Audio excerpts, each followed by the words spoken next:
Muy bien, Dios me los bendiga a cada uno de ustedes eh, en este día maravilloso. Estamos agradecidos con Dios por este tiempo y vamos a iniciar la siguiente clase de esta materia tan maravillosa como es la homilética. Así que vamos a orar en esta hora para poner este tiempo en las manos del Señor. Amén. Amado Dios y buen Padre Celestial, bendito Dios Todopoderoso y Eterno. Señor, te damos las gracias, Señor, te damos la gloria, te damos la honra y te damos la alabanza, porque tú eres bueno y porque para siempre son tus misericordias. Eterno Dios, en esta hora, Señor, queremos poner este tiempo de aprendizaje y de enseñanza en tus manos, porque solo en tus manos nuestras vidas están seguras, maravilloso Rey. Te pedimos en el nombre de Jesús de Nazaret. Por medio de esta clase de homilética, háblanos también a cada uno de nosotros. En el nombre de Jesús. Amén y amén. Una vez más, que el Señor bendiga la vida de cada uno de ustedes. Mis amados hermanos y hermanas, estamos pues en esta eh, clase dentro del Seminario Bíblico Viva el Fuego, como es homilética. Y cuando hablamos de homilética, estamos hablando sobre cómo predicar, ¿no? Ya que predicar es más allá que un afán, más allá que un anhelo de poder subirse a un púlpito, a una tarima, es un compromiso y a su vez es una responsabilidad. Eso es predicar, porque predicar es transmitir el mensaje. En la antigüedad existían los heraldos y los heraldos eran los encargados de llevar los mensajes. Imagínense cuando había un rey que quería tomar, digámoslo así, otra ciudad, otro pueblo, otra nación, siempre enviaba al heraldo con su mensaje de que pues se rindan, de que no peleen, para que sencillamente ellos puedan llegar, ellos puedan tomar la ciudad, tomar los tesoros de la ciudad, tomar a las personas, hacerlas parte de su nación y así no iba a haber sangre. Siempre el heraldo llegaba con mensajes como esto. Es por eso que aún nuestro Señor Jesucristo, cuando aparece, Él aparece con un mensaje de ese tipo, al igual que lo hizo Juan el Bautista. ¿Cuál era el mensaje de este heraldo? Era arrepentíos y convertíos porque el reino de los cielos se ha acercado a vosotros. Ese es el mensaje del heraldo. Y el heraldo tiene la obligación de transmitir el mensaje tal y como le fue enviado. No le puede quitar, no le puede añadir. Debe de enviarlo tal y como es, porque si el heraldo cambia algo, podría cambiar también el sentido, digámoslo así, del mensaje y pues podría cambiarse el contenido y también el cómo lo puedan aplicar las demás personas. De allí la importancia, mis amados hermanos y hermanas, que nosotros también llevemos el mensaje con responsabilidad, llevemos este mensaje conociendo la importancia del mismo y por sobre todo quién es el que nos ha enviado a cada uno de nosotros. Somos heraldos y por eso es que esta materia de homilética habla sobre cómo predicar, porque no es solamente hablar, es transmitir un mensaje que no es nuestro en esencia. Es el mensaje que viene del corazón del Señor. Y es por eso que tenemos que tener una vida en comunión con Dios para que lo que vayamos a transmitir sea lo que Dios quiere. Y así no transmitimos odio, venganza, ira, avaricia, envidia, cuántas cosas que muchas veces pasan en los púlpitos. ¿Por qué ocurre? Porque la gente quiere lanzarle el mensaje a las otras personas, pero lo que ellos quieren, más no lo que Dios quiere que les sea transmitido. Entonces, seguimos hablando sobre cómo predicar. Amén. Y vamos a hablar sobre algo importante y es la meta del mensaje. La meta al predicar debe ser, en primer lugar, si vamos a un lugar donde los creyentes no, donde no hay personas que no se han convertido a Cristo, si nosotros vamos a un lugar como este, a una campaña, a un aire libre, a una célula, vamos allá nosotros a compartir, vamos allá a transmitir el mensaje. Nuestra meta para ellos es que se conviertan a Cristo. A ellos no podemos irle a dar doctrina en ese momento. A ellos en ese momento no podemos ir nosotros a hablarle de dogmática o de rudimentos que hay en la iglesia. Mira, así es en la iglesia. No le vamos a ir a hablar a las personas en ese momento sobre, mira, que tienes que diezmar, que cosas así. No. El objetivo es que ellos primero se conviertan a Cristo, porque para poder entender todas las cosas de Dios, es primero necesario que la persona tenga a Dios en su corazón. ¿Para qué? Para que lo que le enseñamos, lo que le hablamos, no le sea de tropiezo o no le sea a esa persona algo que lo va a hacer murmurar porque no ha entendido el camino del Señor. Entonces, con los no creyentes, nuestra meta es que se conviertan a Cristo. En cambio, con los convertidos, en esta forma hablamos con los ya creyentes, los hermanos, en otras palabras, los hermanos en Cristo. ¿Cuál es la meta? La meta es que crezcan espiritualmente. Esa es la meta para los que ya están convertidos a Cristo, para la iglesia. Entonces, cuando vamos afuera, cuando vamos a la parte de afuera a predicar en un aire libre, en una célula, en una campaña, en algún evento donde hayan personas que no, esencialmente, personas que no tienen a Cristo, la meta es que ellos se conviertan. Por eso hay que hablarles de Cristo, sobre la salvación, sobre el pecado, sobre eso se habla, ¿no? Para que ellos se conviertan a Cristo, vean su realidad. Y en cambio, con la iglesia, con los que ya están convertidos, es para que ellos crezcan espiritualmente. Es ahí cuando ya entramos con doctrina. Es allí cuando ya nosotros entramos con enseñanza, ¿no? Es allí cuando ya hasta el tipo de bosquejo que vamos a hablar con la iglesia es diferente a lo que vamos a trazar para hablar con alguien que no se ha convertido a Cristo. Amén. Vamos a ver un ejemplo de predicación en la Biblia. Amén. Vamos a ver un ejemplo entonces de predicación en la Biblia y para eso vamos a abrir nuestra Biblia en el libro de Esdras en el capítulo 7. Mira lo que dice el libro de Esdras, capítulo 7 en el verso 10. Mira lo que dice.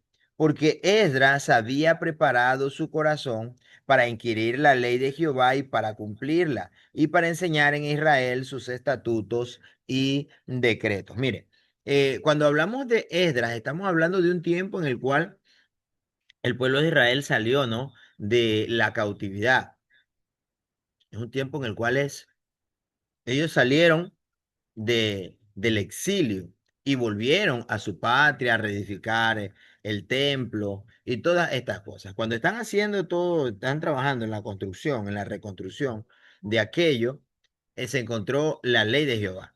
Entonces, Esdras sabía que la mayoría de las personas que estaban allí eran jóvenes que no conocían la ley del Señor, que no conocían el mensaje en esencia de Dios, nunca habían visto un rollo del libro de la ley, les había sido transmitido cierta información, pero él quería que ellos se acerquen a Dios, que conozcan su raíz, que conozcan en esencia todo lo que Dios había planeado para cada uno de ellos. Entonces, Esdras tenía que transmitirle un mensaje a esta gente, a los que conocían algo de Dios. Algunos llegaron niños, algunos llegaron siendo niños, otros nacieron allá en el cautiverio, eh, otros ya quizás estaban en sus últimos días de vida. Y el estar fuera de ese lugar hizo que sus corazones también se alejaran de Dios.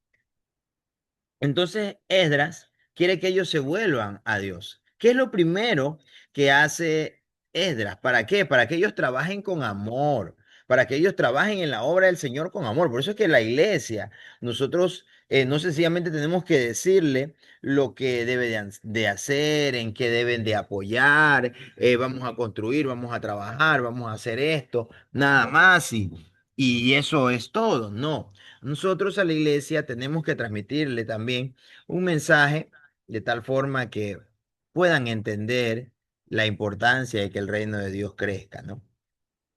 Entonces, lo primero que hace Esdras para que el mensaje que iba a transmitir les llegue es esto: preparar su corazón para inquirir la ley de Jehová.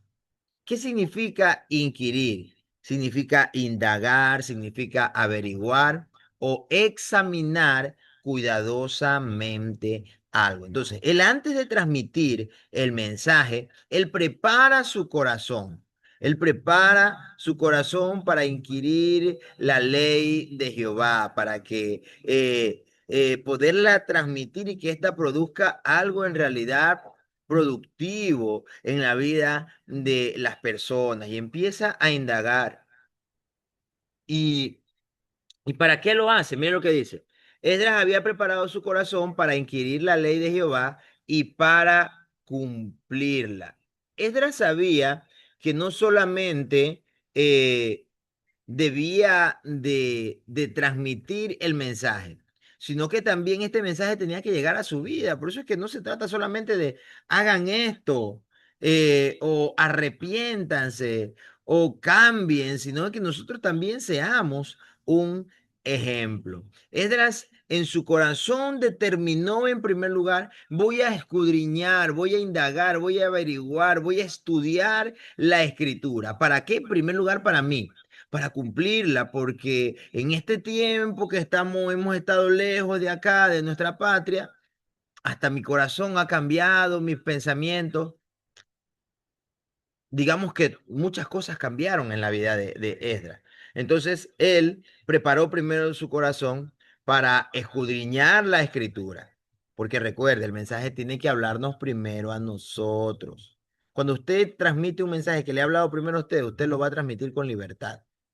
Si el mensaje usted no dejó que ese mensaje le hable a usted y solamente quiere mandárselo a otra persona, transmitírselo a otro, pues no va a tener la misma efectividad.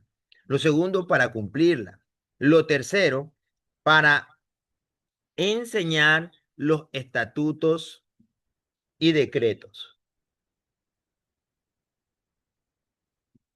Perdón, se me salió la Biblia ya. Entonces, Esdras lo hizo para enseñar los estatutos y también los decretos. Una vez que ya me habla a mí, ahora sí yo puedo enseñarle a otras personas, porque no puedo yo sencillamente decirle a los demás lo que hagan si yo no estoy con un corazón dispuesto a también hacerlo. Sería un dictador prácticamente. Y eso tenemos que tener mucho cuidado, en que como predicadores no nos convirtamos en dictadores. Dictadores que le dicen a la gente lo que tienen que hacer, no piensan en lo que esas personas están pasando, no le ayudan en su problema, no le dan un consejo, una palabra sobre lo que están viviendo, sino que sencillamente tienen que hacer las cosas de esta forma, de esta manera y nada más. ¿Por qué? Porque a ellos la palabra de Dios no les ha hablado. Lo segundo que dice el verso 11 dice: y esta es la copia de la carta que dio el rey Artajerjes, el sacerdote Esdras, escriba, versado en los mandamientos de Jehová y en sus estatutos a Israel. ¿Quién era Esdras? Esdras era un escriba, era alguien que trabajaba justamente en esa área dentro del templo, en, en el en él estudiar la escritura. Él era un erudito, en otras palabras, de las sagradas escrituras. No era cualquier persona. Esdras no era alguien que de la nada surgió, y él no era una persona que le interesaba estudiar la Biblia y solamente quería mandarles un mensaje a los demás. No, él era un erudito en la sagrada escritura. Ese era este hombre Esdras. Entonces, miren la predicación en la Biblia, miren la predicación en la Sagrada Escritura. Él era un sacerdote, él era escriba y también era un erudito en la ley de Dios. Ahora miren lo que dice el libro de Nehemías en el capítulo 8, en el versículo 2. Nehemías, capítulo 8, versículo 2. Dice así: Y el sacerdote Esdras trajo la ley delante de la congregación, así de hombres como de mujeres y de todos los que podían entender, el primer día del mes séptimo. Mire, él trajo la ley delante de la congregación y mire lo que dice, delante de hombres como de mujeres y todos los que podían entender, porque el mensaje no puede ser exclusivo solamente para un tipo de edad o para un género, sea hombre o sea mujer, tampoco para una raza, mucho menos para un nivel social. Es para todo el que puede entender. ¿Tienes la capacidad de entender? Pues tienes que estar aquí escuchando la escritura. Tienes que estar aquí escuchando la palabra del Señor. El versículo 5 dice, y abrió pues Esdras el libro a ojos de todo el pueblo, porque estaba más alto que todo el pueblo y cuando lo abrió, todo el pueblo estaba atento. Cuando lo abrió, todo el pueblo estaba atento. Mire, qué importante, él estaba en una parte alta, en una tarima, qué sé yo, en una parte alta de donde todos los podían ver. Y cuando él abrió el libro de la ley, todo el mundo se quedó atento porque, ¿qué es esto? ¿Qué es lo que nos van a transmitir? No es un mensaje del rey Artajerjes, es un mensaje del rey del cielo. ¿Qué más hizo ahora este hombre llamado Esdras? Dice, y bendijo entonces Esdras a Jehová, Dios grande. Y todo el pueblo respondió, amén, amén, alzando sus manos y se humillaron y adoraron a Jehová, inclinados a tierra. Mire lo que ocurre cuando el mensaje que nosotros transmitimos es un mensaje guiado por Dios, cuando lo ponemos en manos de Dios. Cuando ese mensaje primero nos habla a nosotros, va a producir algo en la gente. La gente lo va a entender, la gente se va a acercar a Dios. El verso 7 dice, y los levitas, Jesús, Abani, Serebías, Jamín, Acub, Sabetai, Odías, Masías, Kelita, Sarías, Jocabé, hacían entender al pueblo la ley y el pueblo estaba atento en su lugar. Mire, ellos le hacían que los demás entiendan. A ver, alguien decía, pero yo no entiendo esta parte. Y venían ellos, los levitas, y decían, es que esto es por esto. Él le explicaba en otras palabras el contexto de lo que se había leído. Qué importante es por eso cómo nosotros transmitimos el mensaje. Y por eso mire la predicación en la escritura, cómo se transmitió este mensaje al pueblo. El verso 8 dice, y leían en el libro de la ley de Dios claramente y ponían el sentido de modo que entendiesen la lectura. Mire, leían el libro de Dios con claridad y ponían sentido, de modo que ellos entendían la lectura. ¿Por qué? Porque había quien le explique. Si su mensaje o el mío no es un mensaje explicado, la gente va a quedar con dudas, la gente va a quedar con vacíos. Por eso observemos nosotros claramente cómo fue este mensaje. Entonces, por esa razón, vamos en este día a hablar también acerca de explicar y de aplicar. Hay una diferencia entre explicar y aplicar. Y es que no se puede aplicar algo si primero no lo has explicado. Y tampoco es correcto explicar o decir algo y luego no aplicarlo yo en mi propia vida, ¿no? Uno de los aspectos más importantes en la predicación es la explicación del pasaje con los diferentes detalles del mismo. Por ejemplo, Lucas capítulo 10, versículo 25 al 37. Vamos a leer este pasaje bíblico. Lucas capítulo 10, versículo 25. Y he aquí, un intérprete de la ley se levantó y dijo para probarle, maestro, ¿haciendo qué cosa heredaré la vida eterna? Él le dijo, ¿qué está escrito en la ley? ¿Cómo lees? Aquel respondiendo dijo, amarás al Señor tu Dios con todo tu corazón, con toda tu alma, con toda tu fuerza, con toda tu mente, y a tu prójimo como a ti mismo. Y le dijo, bien has respondido, haz esto y vivirás. Pero él, queriendo justificarse a sí mismo, dijo a Jesús, ¿y quién es mi prójimo? Y respondiendo Jesús dijo, un hombre descendía de Jerusalén a Jericó y cayó en manos de ladrones, los cuales le despojaron e hiriéndole se fueron, dejándole medio muerto. Y aconteció que descendió un sacerdote por aquel camino y viéndole pasó de largo. Asimismo un levita llegando cerca de aquel lugar y viéndole pasó de largo. Pero un samaritano que iba de camino vino cerca de él y viéndole fue movido a misericordia, y acercándose, vendó sus heridas, echándole aceite y vino.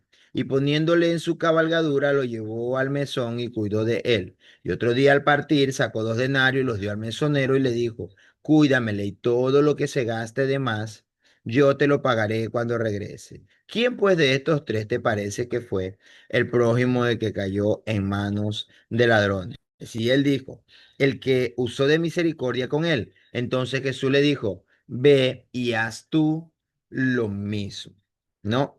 Aquí tenemos este pasaje bíblico.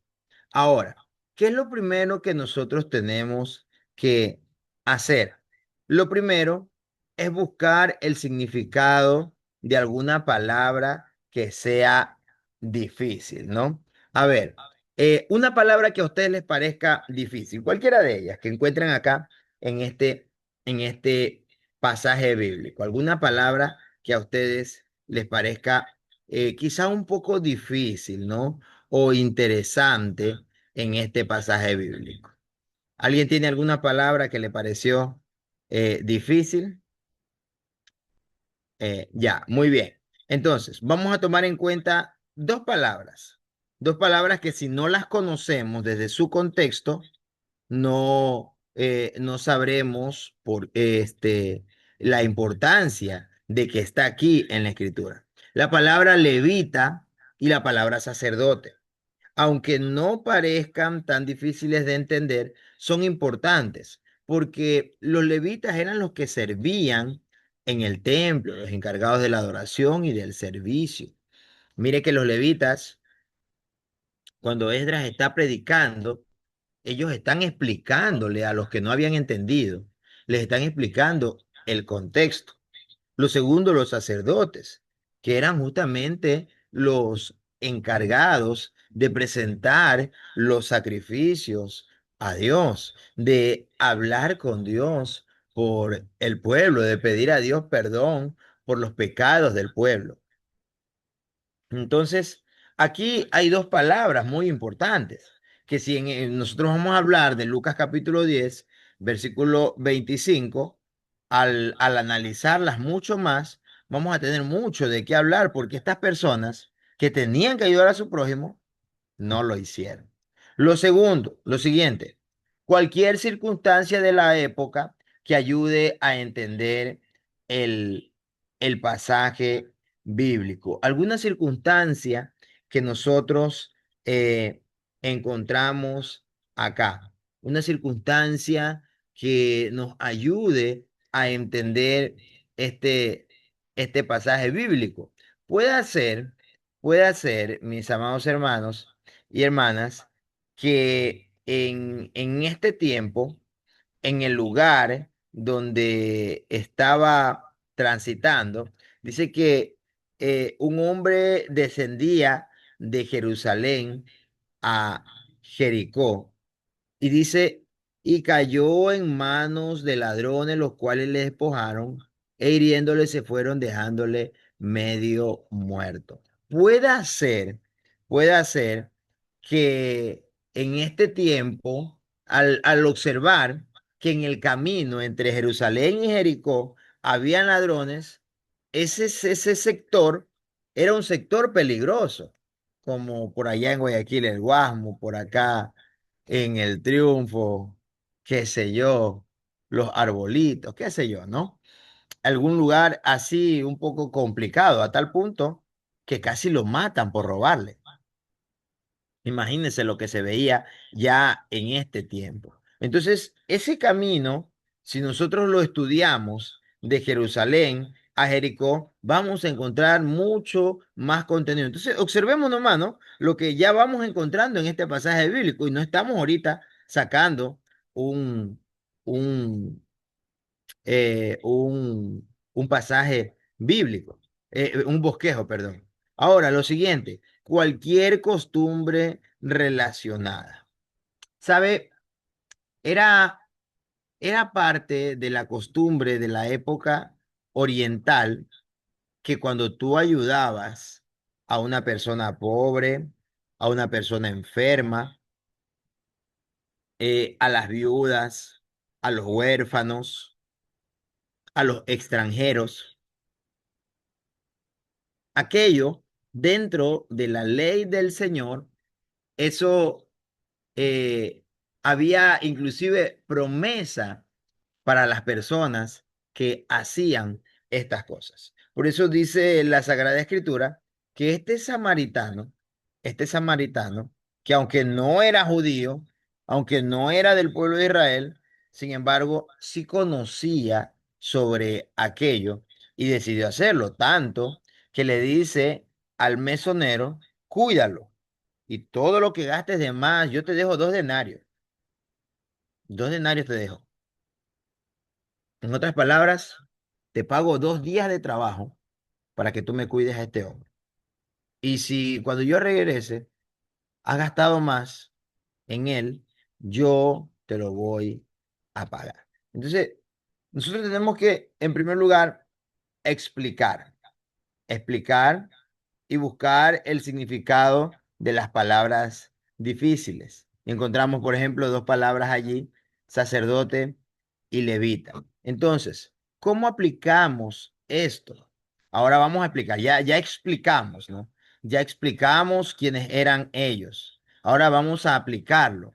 ¿Cómo puede ser que personas que tienen conocimiento de la ley del Señor y saben que no podían dejar de ayudar a su prójimo, lo hicieron, pasaron de largo, no lo ayudaron. Y muchas veces pasa así. Aún en la actualidad ocurre que podemos tener años en el camino del Señor, podemos tener trayectoria, podemos tener un nombre, inclusive un cargo en la iglesia, pero a veces nos hacemos de la vista gorda y no ayudamos a nuestro prójimo. Entonces ya empezamos nosotros a aplicar el contenido de este mensaje que encontramos en este pasaje bíblico. Mire cómo ya estamos nosotros empezando a aplicarlo. Y es que no importa el tiempo, no importa los años que tengas en el camino del Señor, no importa el conocimiento, no importa si ya se graduó del seminario,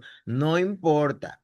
El amor nunca debe de, de ser algo que nosotros dejemos de darlo a las demás personas.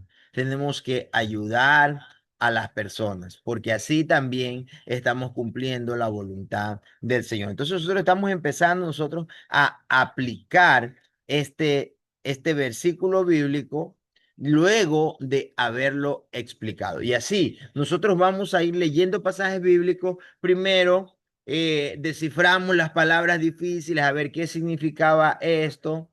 Por ejemplo, a veces, qué significa la circuncisión en lo natural, qué significa la circuncisión también en lo espiritual. Primero tienes que explicarlo dentro de lo natural, ¿no? Y luego explicarlo dentro de lo espiritual. Y es así como empezamos a aplicar nosotros el contenido del mensaje de lo que nosotros hemos estudiado en la Sagrada Escritura. Amén. Por ejemplo, mire, 1 Timoteo capítulo 2 versículo 4. 1 Timoteo capítulo 2 verso 4. Dice así, el, el cual quiere que todos los hombres sean salvos y vengan al conocimiento de la verdad. Porque hay un solo Dios y un solo mediador entre Dios y los hombres, Jesucristo hombre, el cual se dio a sí mismo en rescate por todos, de lo cual se dio testimonio a su debido tiempo. ¿Qué es lo que tenemos que explicar aquí? Que Dios quiere que todos sean salvos. Por eso le ofrece su salvación a todo el mundo. Jesús dijo, Juan 3:16, que de tal manera amó Dios al mundo que ha dado a su Hijo unigénito para que todo aquel que en él cree no se pierda, mas tenga vida eterna.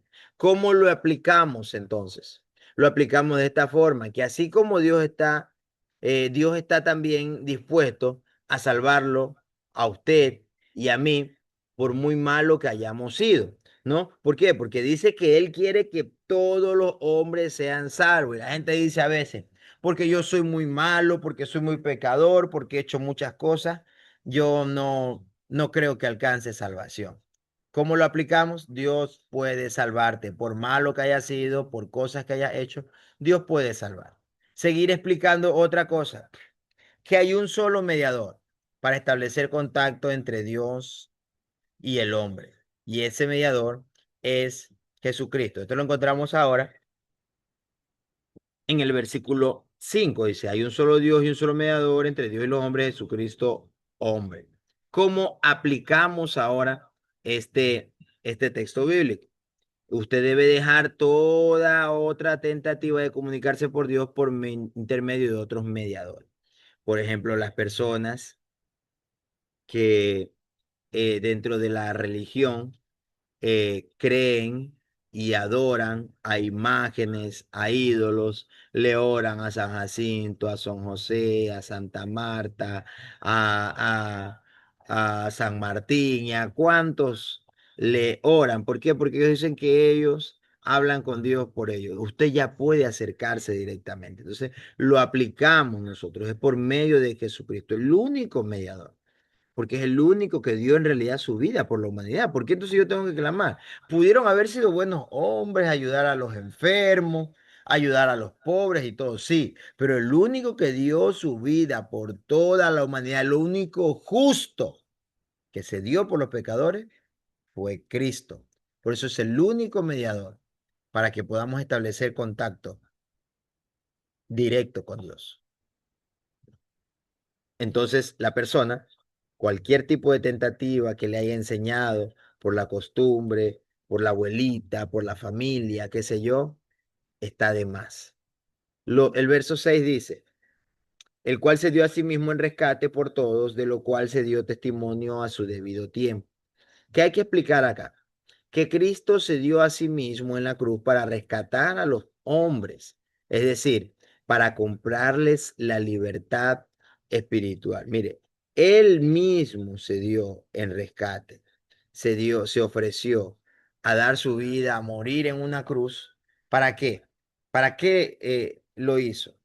Para comprarle su libertad espiritual. Por eso que nosotros le pertenecemos a Él. La humanidad entera, la creación toda, le pertenece a Cristo porque es el único que pagó el precio por nuestro pecado. ¿Y cómo lo hizo? Lo hizo con su sangre. ¿Cómo aplicamos este versículo? Cristo puede librarlo a usted también por su muerte en la cruz. El precio que Él pagó allí alcanza para usted si está dispuesto a seguirlo. Ay, es que yo he hecho tanto. El precio que Cristo pagó en la cruz alcanza para pagar tu maldad, tu pecado, las muchas cosas que hayas hecho. El precio de Cristo, lo que Cristo hizo en la cruz, puede pagar por tu pecado y por los de toda la humanidad. Amén. Eh, Ahora bien, algo importante, y sobre esto tocamos algo la semana pasada. ¿De qué tema vamos a predicar? ¿Sobre qué vamos a hablar? Qué importante es que nosotros, así como comemos, sabemos que tenemos que comer caldo, arroz, sabemos que tenemos que comer ensalada, pollo, carne, pescado, queso, lácteos, todo. Todo eso es para tener una dieta balanceada. Si usted solamente se dedica a comer comida sólida, pues va a tener problemas intestinales, ¿no?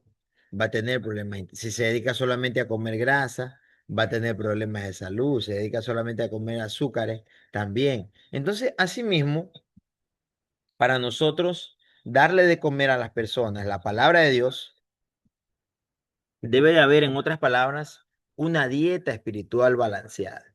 Cuando un predicador presenta delante de una congregación, debe estar consciente de la variedad de necesidades, problemas y preocupaciones que esas personas tienen para poder ministrar la palabra del Señor, de tal modo que traiga ayuda espiritual a la concurrencia. Usted tiene que saber algo, y es que dentro de la iglesia hay un mundo de personas.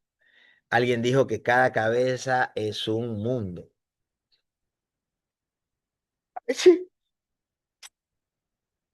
Perdón, estoy un poquito agripado. Entonces, eh, cada cabeza alguien dijo que es un mundo. Hay variedad de necesidades, hay problemas. Cada persona tiene un problema diferente.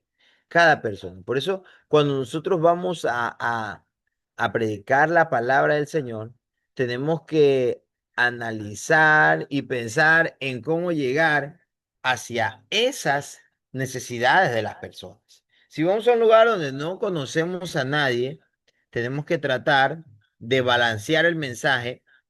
¿Para qué? Para que le hable a los que aún no están en Cristo, para que le hable a los que ya están en Cristo, para que se hable conforme a las necesidades de la actualidad y conforme también a las necesidades espirituales y por sobre todo llevar a la persona a acercarse a Dios. Entonces hay que tener un balance. Amén. La variedad es esencial cuando se predica. Se puede decir que la predicación es la preparación de los alimentos espirituales para la congregación. ¿Ven? El predicador debe de conocer a su congregación. Ahora, ¿cómo puede el predicador o el pastor conocer a su gente? En primer lugar, ya esto hablamos de cuando estamos predicando internamente, ¿no? Dentro de nuestras iglesias, dentro de nuestro entorno. En primer lugar, los llega a conocer a través de la relación personal con ellos. Por eso es importante, mis amados hermanos, también, que como ministros del Señor, sea en el área que sirvamos, seamos predicadores, salmistas, maestros, lo que sea, en el área que les sirva, usted tenga una relación con las personas. Porque no puede ser que usted se baja del púlpito y no salude a nadie, que se baje del púlpito y no tenga comunión con nadie, que baja del púlpito y usted no cree en nadie, ni en, solamente cree en usted mismo, se cree el superpoderoso. Cuando se sube al púlpito, wow, es destella, rayos, centellas y cuántas cosas. Pero cuando se baja no tiene relación con los demás. Usted tiene que aprender.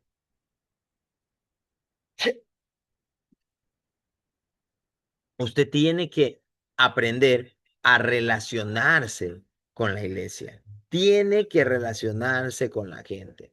Cada persona es importante dentro de la congregación. Y cuando alguien llega a la iglesia, usted debe acercarse, debe de saludarle, debe abrazarlo. Hay gente que, imagínese, puede estar emocionada, contenta, avivada por la palabra que usted transmitió, porque usted transmitió un buen mensaje que le llegó, pero la gente quiere acercársele a usted luego porque ve, uy, ese hombre tiene mucho de Dios, esa mujer tiene mucho de Dios. Yo quiero apegarme a personas así porque es lo correcto. Usted debe apegarse a gente que le produzca algo bueno en su vida. Pero ¿y si usted no tiene relación con los demás? ¿En qué clase de predicadores nos convertimos? Amén. Entonces, hay áreas básicas en los problemas humanos. En primer lugar, en lo espiritual. Si la relación con Dios es deficiente o nula. Entonces, hay muchas áreas en las cuales trabajar en la persona. En primer lugar, en lo espiritual, cuando vamos a transmitir el mensaje. ¿Por qué? Porque hay personas que tienen una relación con Dios inestable y hay otras que no tienen una relación con Dios. Entonces, eso es uno de las cosas a las que nosotros debemos de llegar con el mensaje a la iglesia. Lo segundo, en lo mental, si hay falta de educación y entrenamiento o problemas mentales, porque hay personas que no es que tengan alguna deficiencia mental o alguna discapacidad, en realidad, sino que sí tienen problemas mentales. ¿Por qué? Porque no saben cómo manejar ciertas áreas, porque en su entorno se ha rodeado de personas que no le han ayudado, de personas que no le han dado un buen consejo, no hay una educación.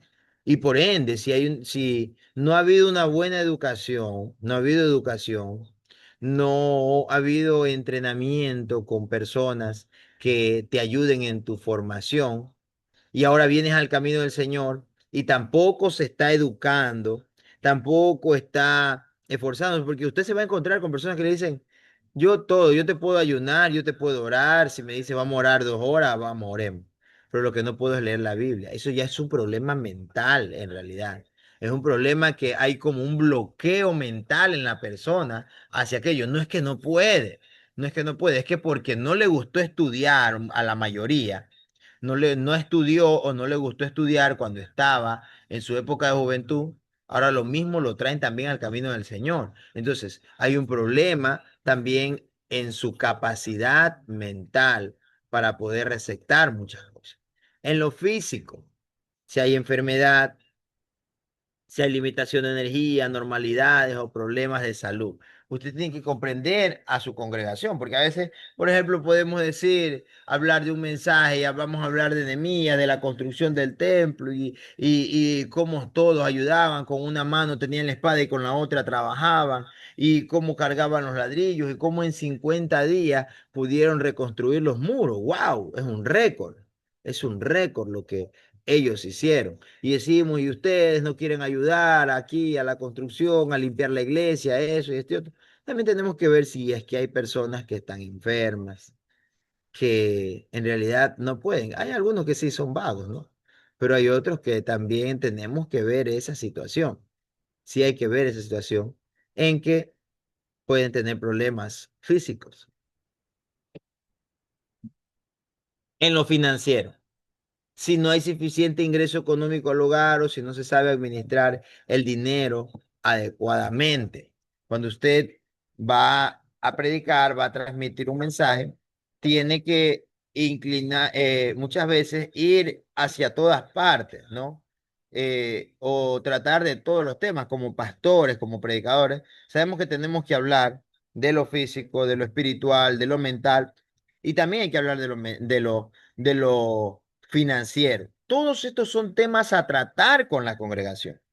Tenemos que hablar de todo. Ninguno de estos temas pueden quedar por debajo o yo no puedo hablar de este tema. No, tenemos que hablar de todos estos temas. Y también hay que hablar de lo financiero, porque hay problemas, personas que tienen problemas financieros no porque no tengan ingresos económicos, sino también porque no saben administrar. Entonces, por eso son temas a tratar dentro de la congregación, que también hay que hablar sobre lo financiero, enseñarle a la gente el valor de dar, de la importancia de dar y de cómo Dios, pues, bendice y recompensa a quienes lo hacen, ¿no? Entonces, es otro tema más que también se debe de hablar, se debe de tratar en la congregación, en lo emocional.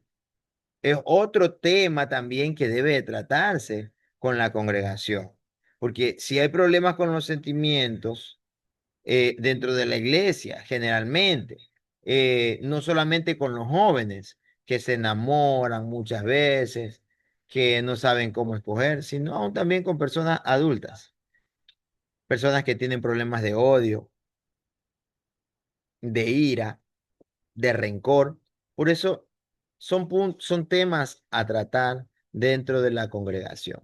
Además de eso, en lo social, a veces hay malas relaciones con otras personas, con compañeros de trabajo, con el patrón. Son temas que debemos de tratar en la iglesia.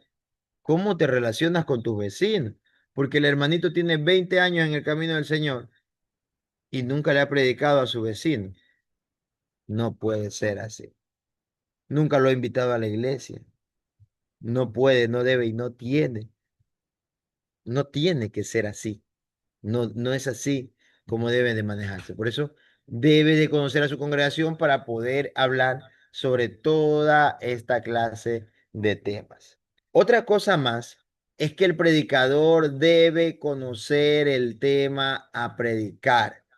Debe de conocerlo. Mire, a veces nos va a pasar que nos van a decir que prediquemos y no estábamos listos, no habíamos trazado el mensaje, qué sé yo, no cargábamos ni siquiera nuestra agenda, cualquier cosa.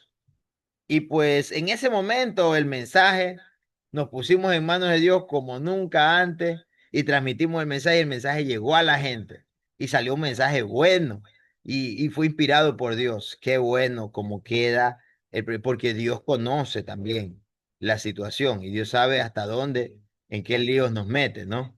Él no nos puede poner una carga que nosotros no podamos llevar. No es Dios de esa forma, de esa manera como Él trabaja.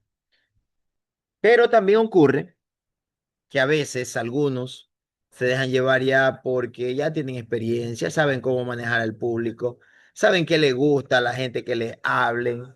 Ah, ya acá a esta gente le gusta que le hable de plata, le gusta que le hable de prosperidad, que te vas a ir a las naciones, que vas a conocer el mundo.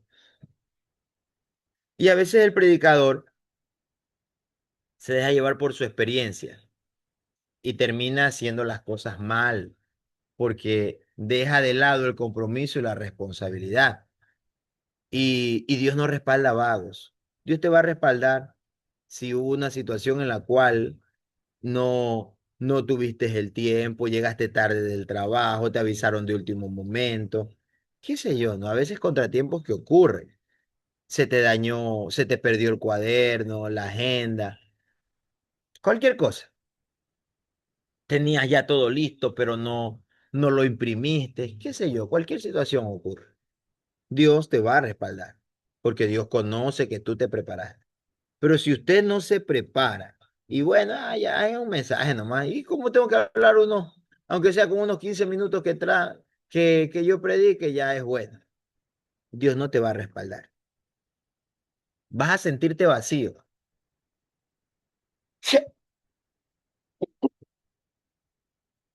Quizás inclusive el mensaje llegue a las personas, pero como predicador vas a sentir que no diste en realidad lo mejor de ti mismo. No lo diste. Y si sigues de esa forma, haciéndolo así, predicando sin responsabilidad, va a llegar un tiempo a tu vida en que vas a perder inclusive el temor por Dios. Lo vas a terminar perdiendo. Si es que ya es una persona con experiencia, la que ya Dios usa y profetiza y todo eso, vas a terminar perdiendo el temor a Dios. ¿Por qué?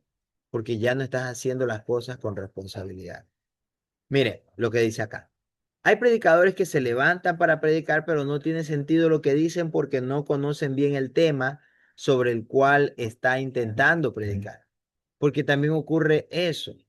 A veces el predicador saca un tema y ese tema no lo conoce bien. Yo no digo que está mal tomar eh, bosquejos que a veces usted encuentra en internet, bosquejos de muchos temas, y eso está bueno. Pero el que usted ya encontró un bosquejo acorde a lo que usted quiere transmitir, no quiere decir que ya tiene el mensaje. Usted tiene que estudiarlo. Y a ese bosquejo tiene que hablarle. Cuando ese bosquejo le hable, entonces usted ya hizo su trabajo y ahora puede transmitirlo. Pero si eso no ha ocurrido, usted va a hablar y no tiene sentido lo que dice, ahorita dice una cosa, luego dice otra. ¿Por qué? Porque no se preparó, no conocía el tema que iba a predicar. ¿Qué pasa si el predicador necesita predicar sobre un tema que él desconoce? ¿Qué es lo que ocurre? A ver, los que estamos acá, ¿qué pasa? A ver, vamos a responder esta pregunta. Quiero que ustedes me respondan a esta pregunta.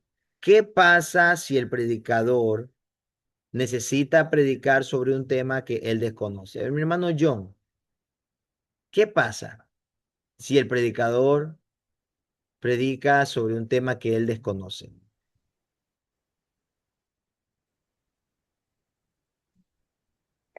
Mi hermano John. Amén, Amén. amado pastor. Siempre van Amén. a pendiar. Dios les bendiga, ¿me escucha? ¿Sí me Sí, escucha? sí, sí. Sí, o sea, en lo que dice primero, o sea, una persona cuando desconoce del tema tratará de esquivarlo, de evitarlo, tratando de tapar esos vacíos con otras cosas, con anécdotas de su vida personal o con otras partes de la Biblia que a lo mejor no tienen coherencia o no van con el mensaje. Así es, amado. Excelente. Mi hermana Ginger, ¿qué pasa si el predicador necesita predicar sobre un tema que él desconoce?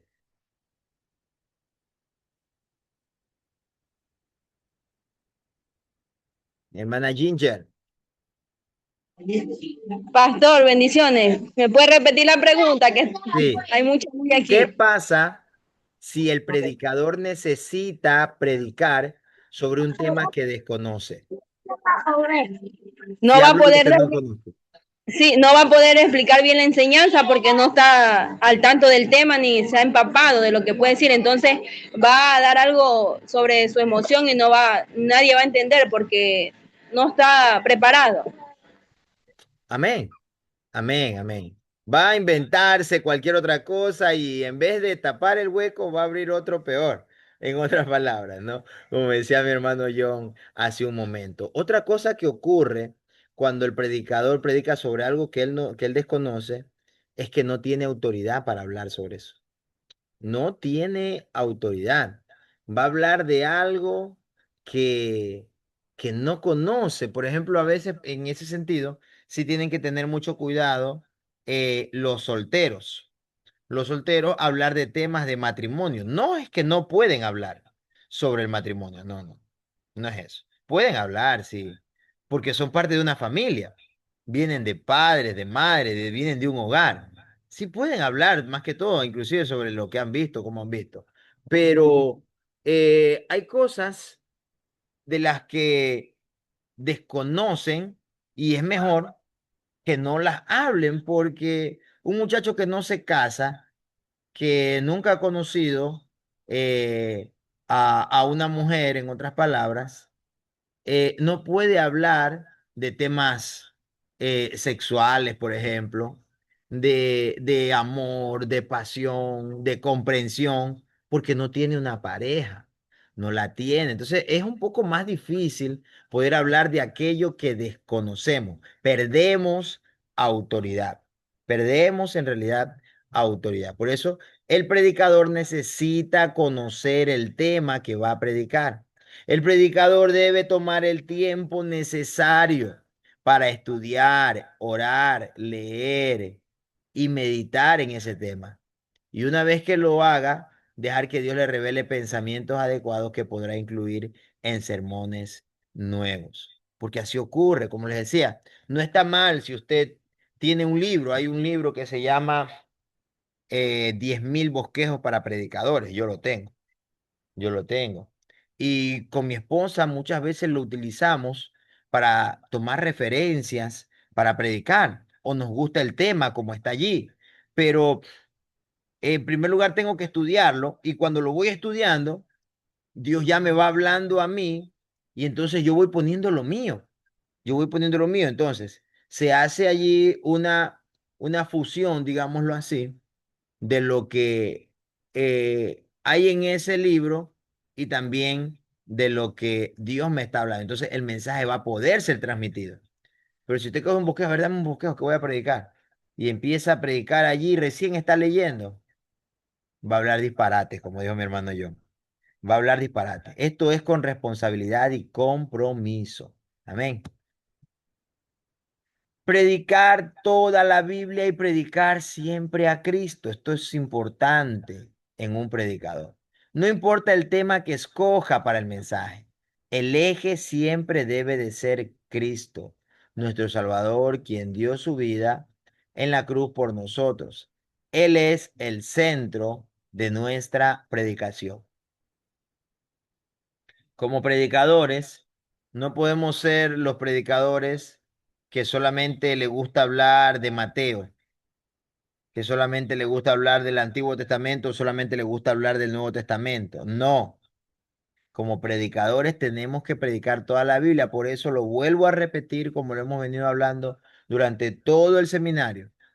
Y es que ustedes tienen que leerse toda la Biblia. Y la mejor manera de leerla es tal y como está. Ahí como está la Biblia, léala. Desde Génesis hasta Apocalipsis. Váyase la leyendo. Usted váyase la leyendo. Yo conocí a un pastor, el pastor eh, Palomo, ya falleció en este año. Y me encantó algo de este pastor. Él tenía la Biblia escrita a puño y letra de él mismo. Y cuando él predicaba, recuerdo yo unas conferencias que asistí con él y él tenía su maletita con algunas agendas. Y cuando él predicaba, sacaba la agenda. En una agenda, los libros que le habían entrado. Los libros que le habían entrado en la escritura estaban en esa agenda. Y quería hablar de otra y como no lo tenía en esa agenda, sacaba la otra agenda. Y él predicaba con su Biblia transcrita a puño y letra, porque dice que él sintió tanta la responsabilidad de conocer toda la Biblia que se propuso escribirla, versículo por versículo, hasta que llegó a transcribirla absolutamente toda, y la tenía escrita en diferentes agendas. Qué responsabilidad, qué compromiso la de este hombre. Y a veces solamente leerla nos cuesta a nosotros no tener tiempo en el día para leerla, ni aun cuando vamos temprano a la iglesia, ir temprano a la iglesia y ponerse a leer la Biblia, porque no lo hice en el resto del día. No, llega primero allá a la iglesia, va a seguir viendo redes sociales, va a seguir viendo mensajes, va a seguir escribiéndole a otras personas. Aprovechemos bien el tiempo. Amén. Nuestro mensaje debe estar basado siempre en toda la escritura y por sobre todo debe predicar siempre a Cristo. Si Cristo debe de ser el eje central de nuestro mensaje siempre. El buen predicador usa toda la Biblia al escoger sus temas para predicar. Predica porciones, predica sobre porciones de toda la Biblia. Dice 2 de Timoteo capítulo 3, versículo 16. Segunda de Timoteo capítulo 3, versículo 16. Dice así.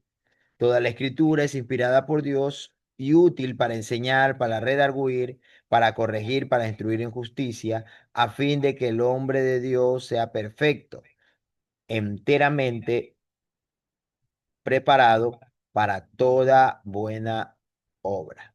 Amén. Ahora bien, ya estamos terminando la clase de el día de hoy, pero vamos a hablar sobre otro tipo de sermón. La semana pasada hablamos sobre el sermón textual, ¿no? Este sermón se basa en uno, en dos, a veces en tres versículos. Siempre usa pocos pasajes bíblicos. Inclusive muy poco se usa todo el capítulo dentro de un sermón textual, pero se trata de explicar y de analizar todo lo que hay allí, el consejo que hay allí y luego poderlo explicar y aplicarlo a las personas y así transmitir el mensaje que allí está escrito.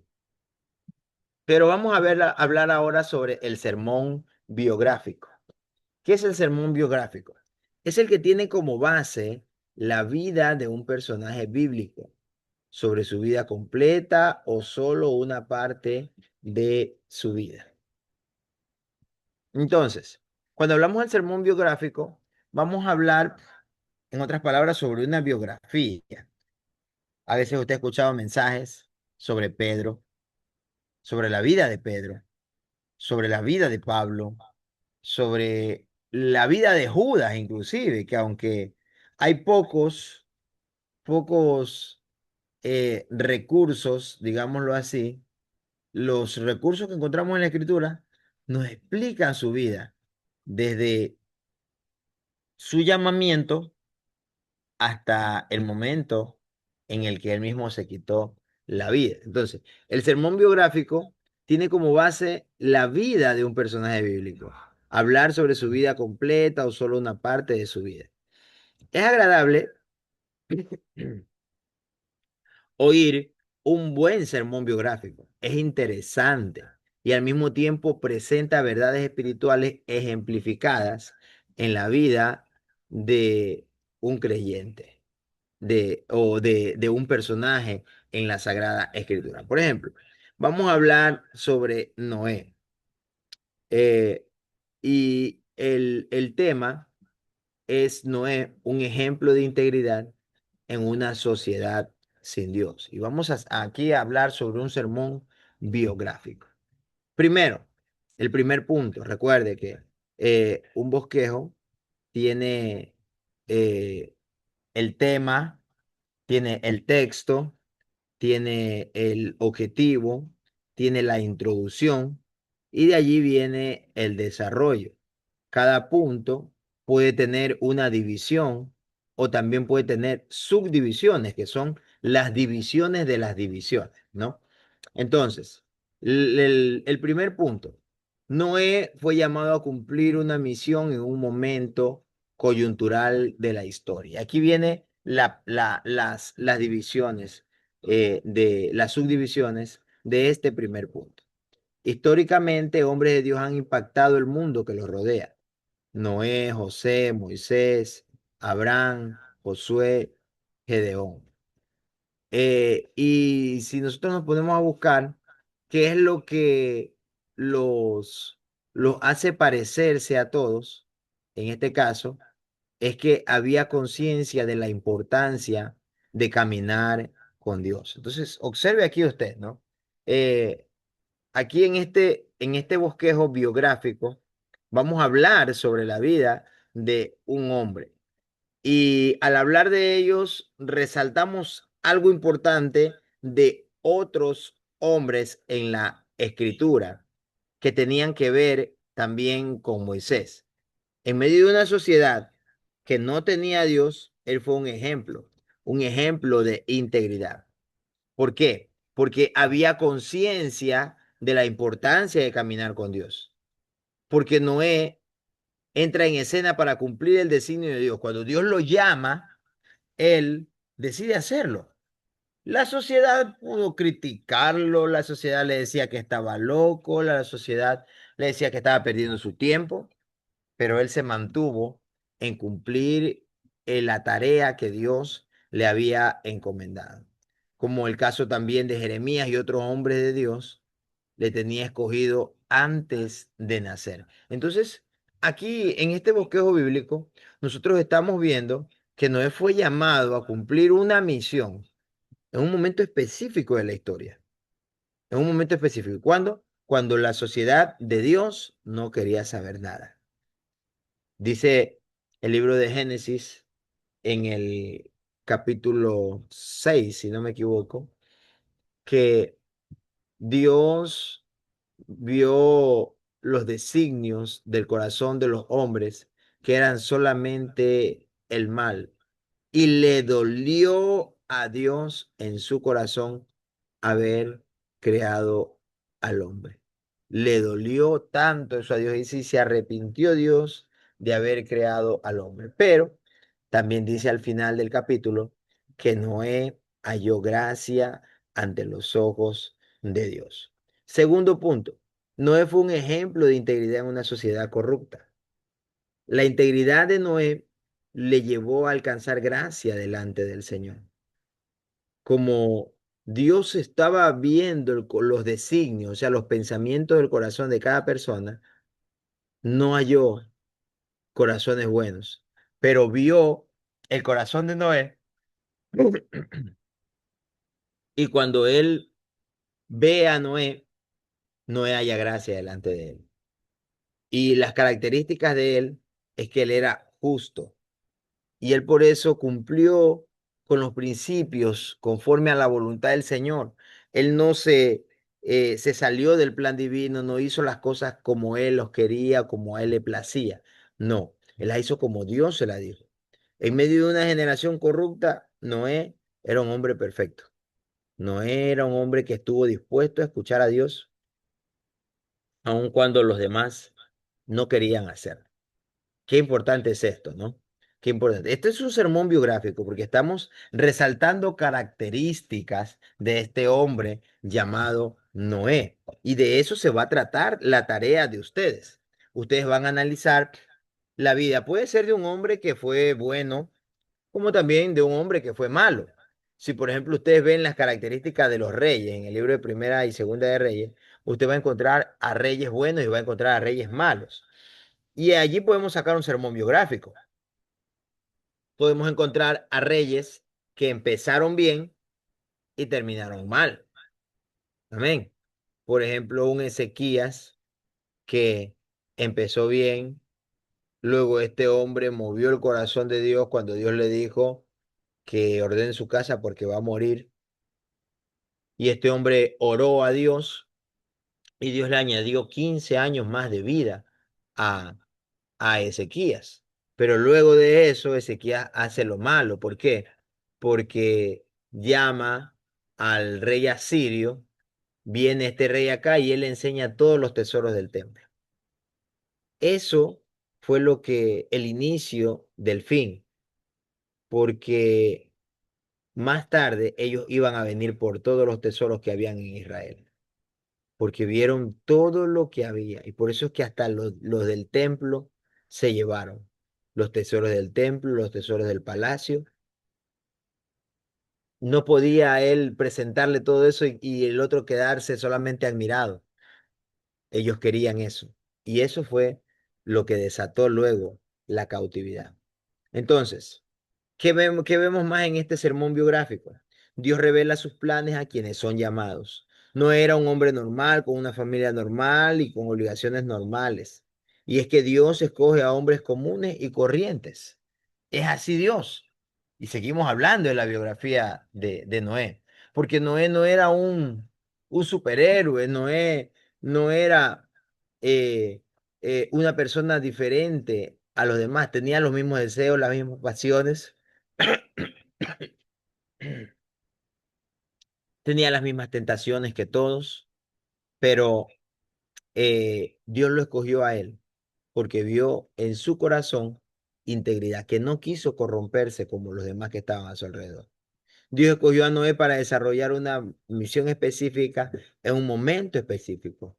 Las revelaciones de Dios se producen en hombres dispuestos a escucharle y hacer su voluntad. Entonces, Dios le revela sus planes a quienes Él los llama.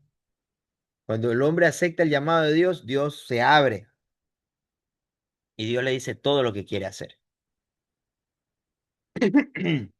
Es así como trabaja Dios. Es así. Y los planes de Dios se cumplen a mediano y largo plazo. Y seguimos. Usted encuentra en este bosquejo que dice Noé, Noé, Noé y Noé. Porque es un bosquejo biográfico que habla de la biografía de Noé. Y Dios reveló a Noé los planes a mediano plazo, los planes a largo plazo también. Y es allí donde ya este bosquejo biográfico que, o sea, aquí solamente está para poner la biografía, pero ustedes tienen que hacer su bosquejo con tema, con texto, con objetivo, con introducción, y ahí, esto es el desarrollo, digámoslo así. Este es el desarrollo, pero aquí también tiene que haber una conclusión, ¿no?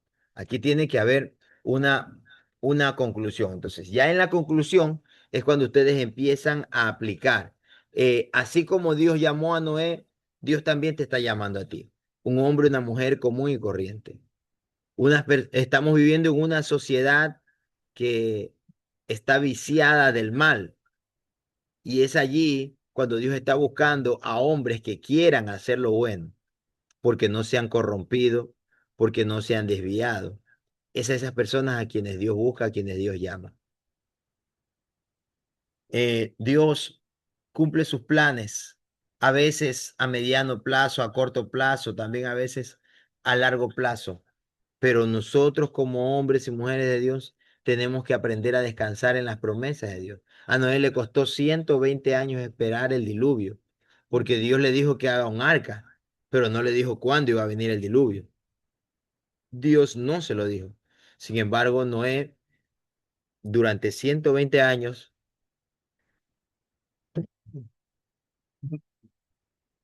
se dedicó a trabajar y a trabajar hasta poder cumplir con el propósito y el plan del Señor. Entonces, este es un sermón biográfico, lo que va a quedar también como tarea para cada uno de ustedes. ¿Alguien tiene acá alguna pregunta referente a lo que hemos hablado el día de hoy? Mi hermana Ginger, mi hermano Juan, mi hermano John. ¿Alguien tiene alguna pregunta sobre, sobre lo que hemos hablado?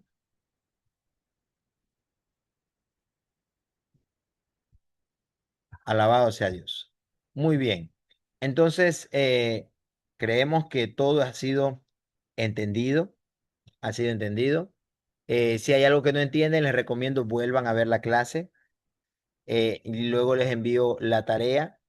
Parte de la tarea es desarrollar ahora un sermón biográfico con la biografía de una persona. No necesitan ustedes extenderse. Aquí el ejemplo es amplio porque es un ejemplo para que ustedes comprendan, pero ustedes pueden hablar sobre la biografía de una persona en minutos, sencillamente, destacando lo bueno o lo malo, pero sí deben de desarrollar su bosquejo. Y si ustedes se saben su bosquejo, ustedes, como ya lo hicieron a puño y letra propio, no lo copiaron, no se los enseñó, no lo encontraron en internet nada más, no, sino que ustedes lo hicieron, ustedes pueden explicarlo en minutos hasta sin leerlo. ¿Por qué? Porque ustedes lo hicieron. Entonces, graben su video, súbanlo a una red social, envíenme el link del video y los felicito también, porque estoy viendo tareas excelentes con mensajes claros, precisos y concretos. Y eso es bueno. Damos gracias a Dios por este tiempo y con la ayuda del Señor nos vemos la próxima semana. Que el Señor me los bendiga y me los guarde a cada uno de ustedes. Amén, amén, pastor.